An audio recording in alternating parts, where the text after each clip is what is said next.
now we can get the radiant heat installed.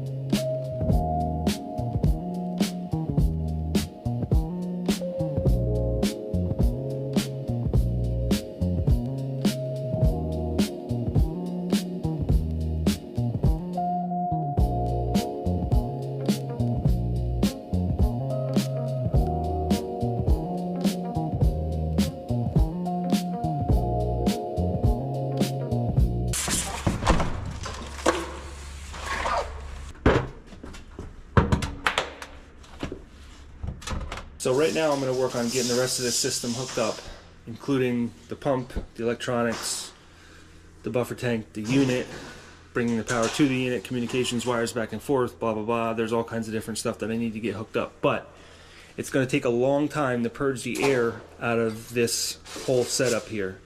So I have 10 loops and I need to get the air out of each loop, and I need to put glycol in it.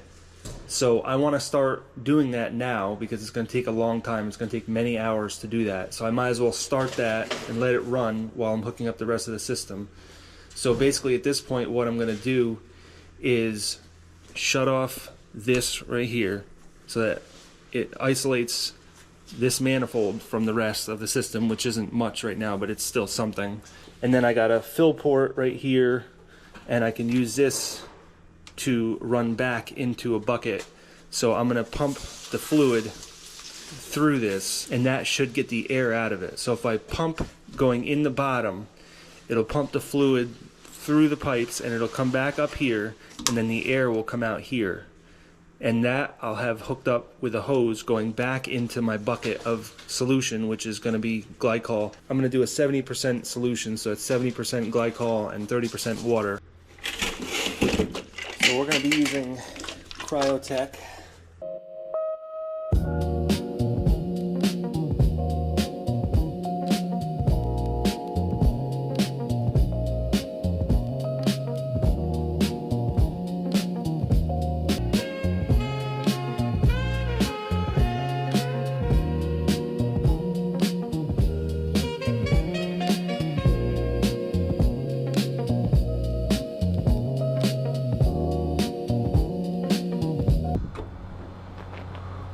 Quality. I mean,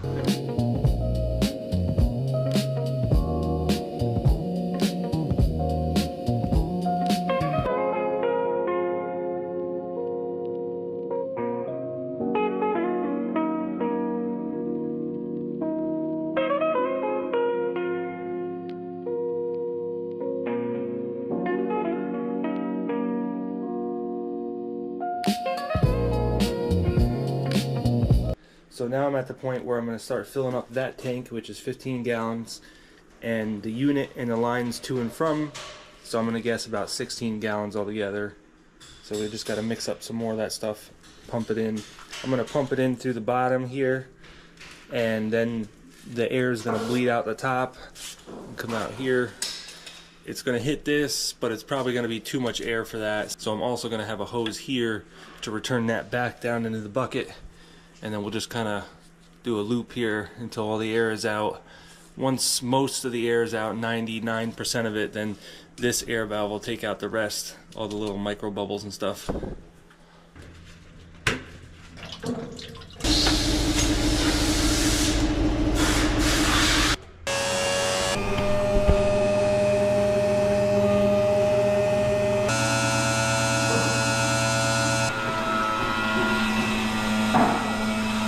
Boy, I had just enough. I probably got 2 gallons left. I still need to fill that line right there. That's about it. So I got enough air out where I just turned on this pump so we can start getting the rest of the air out. You can see we still got some air in there. That's what's nice about this clear tube. This is Inverter Heat Pump. It's also nice having fluid that's red. You can see something. So this particular unit is a 42,000 BTU. They call it a 3.5 ton. and it requires a 30 amp circuit at 240 volts. So that would be 10 gauge wire. I don't have any 10 gauge, but I got some 8 gauge there, so we'll just use that. 3/4 inch flexible conduit. We're gonna run one into a disconnect right here, and then we need to run another for communication wires, and I'm thinking of actually running that right into the disconnect as well. That way it kind of like is just one entry through the wall here on the back side of the disconnect. This unit has Wi-Fi, so there's going to be a controller inside as well as a Wi-Fi receiver inside.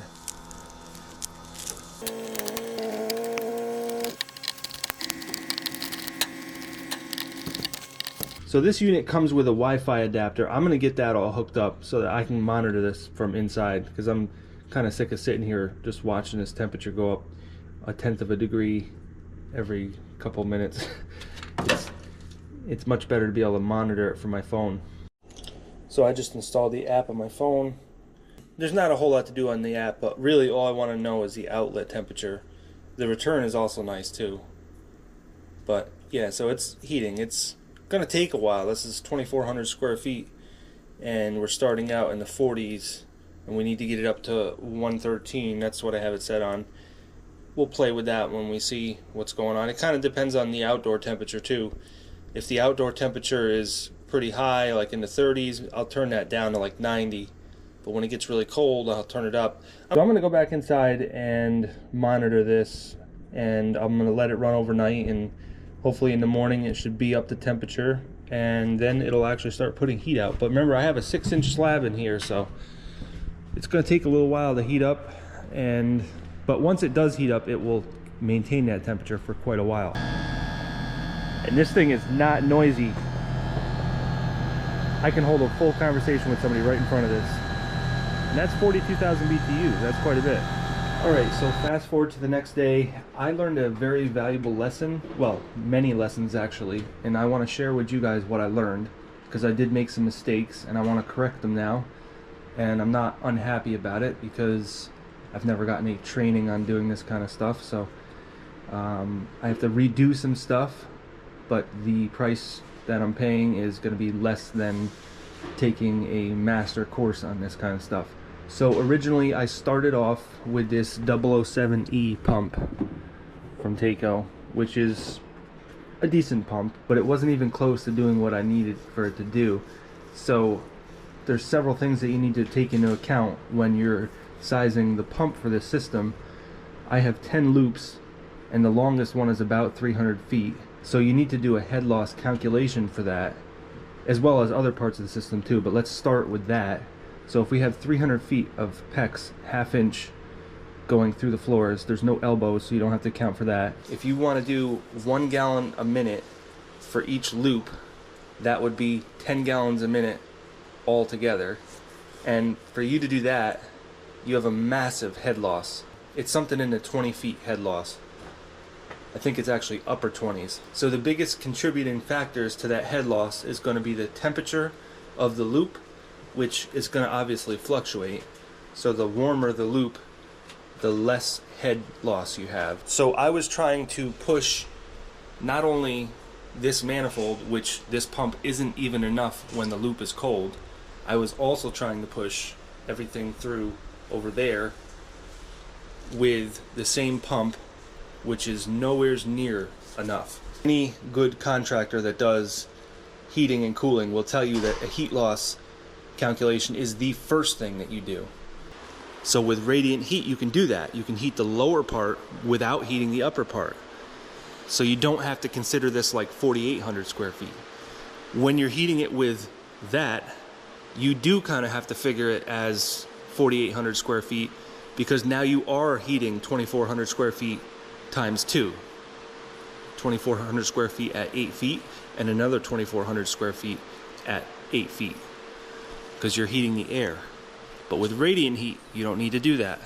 And that's one of the reasons why radiant heat is so efficient, especially for taller buildings. There's no reason to be heating up at the top of a 30-foot building when you're only down at the bottom 6 feet. Radiant heat is nice because it stays down low where you need it, and it doesn't heat up top. Whereas heating the air is the total opposite. When you're heating air, the air is just moving upward. And so you need to fill all that in up there where you're not even trying to heat, and then the heat slowly creeps down once it's heated up top. To me, that's just super inefficient. Radiant heat is efficient.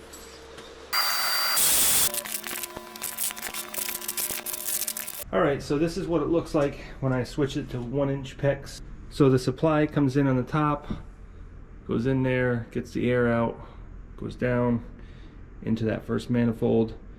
It makes its rounds around the building and back into the return, comes out here into the buffer tank, goes down, and then this returns back to the unit. So that tank has 2 inches of closed cell foam on the side and 3 inches on the top, but it still radiates a little bit of heat.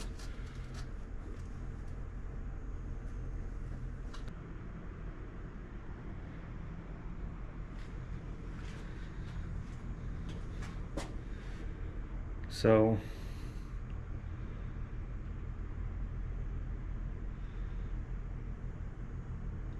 yeah, looking pretty good. But yeah, you can see the floor is very hot compared to the walls. The walls are very cold, and you could understand that because there's no insulation on the walls. There's only a little bit on the outside, and that's another thing too. I'm sure it would help a lot if I had insulation on the walls. A 1/2 inch insulation on the outside is doing something, but it's not doing a whole lot. It is keeping the walls from condensating though, so that's a good thing, because I don't want the walls to be rotting out because I didn't get the insulation in. But yep, let's see what the ceiling looks like. The ceiling's pretty warm.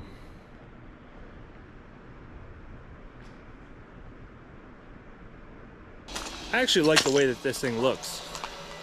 I like the colors and everything. It just looks kind of sharp.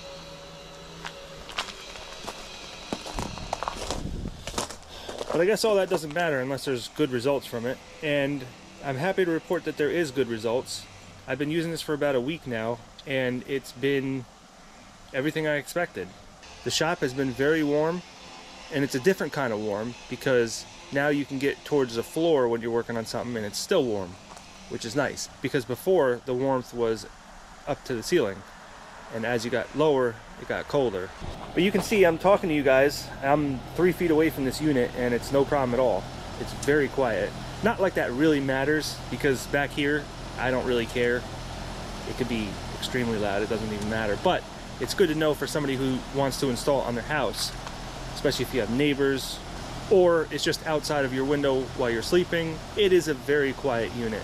One thing to note about this unit is it's a DC inverter unit, and so therefore there's no hard starts on it. You don't need a soft start.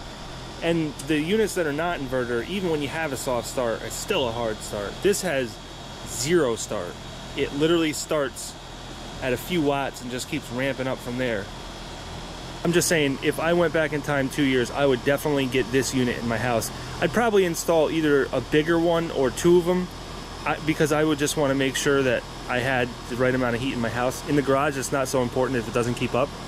But I've had it down to single digits already, and it seemed to be fine. And I don't need it to be that warm in here. Like 60 degrees is more than warm enough in here.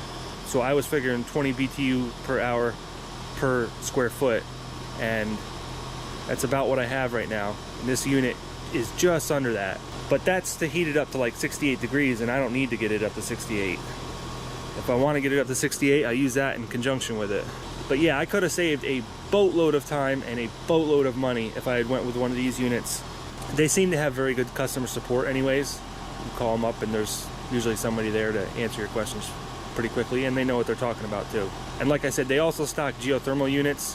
They also do like wood boilers and multi-fuel boilers and stuff like that.